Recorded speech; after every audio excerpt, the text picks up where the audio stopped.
Денешниот 28 април е уште едно подсетување дека тука на ова место пред 22 години се случи едно зверско убиство во еден од најкрвавите и најгроморозните убиства во новата македонска историја.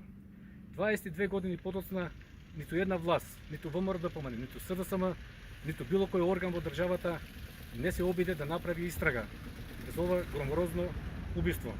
Дотолку повеќе што во Министерството за внатрешни работи има документ од кој јасно се гледа кои се организаторите, кои се извршителите, а исто така има конкретни податоци и за терористичко-диверзантската група која што е спремена во Косово и која што е пуштена на ова место да го изврши ова злосторство.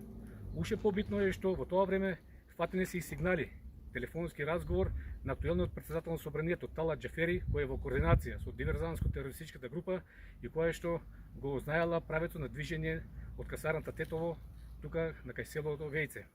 Исто така покрај бранителите кај Вејце на филмска лента во тоа време се одвиваат убиствата на сите македонски бранители.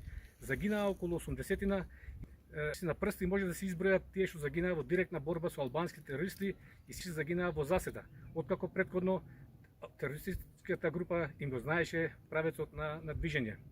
Меѓутоа, ние како единствена Македонија секогаш ќе бидеме на страната на македонските бранители и се заветуваме од тука, од ова место, дека нивниот статус мора да биде решен и било која идна народна власт во државата со национална и патриотска пределба мора да води грижа за своите бранители.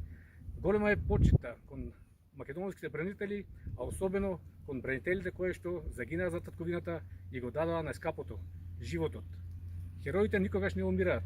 Нека им е вечна слава на македонските бранители.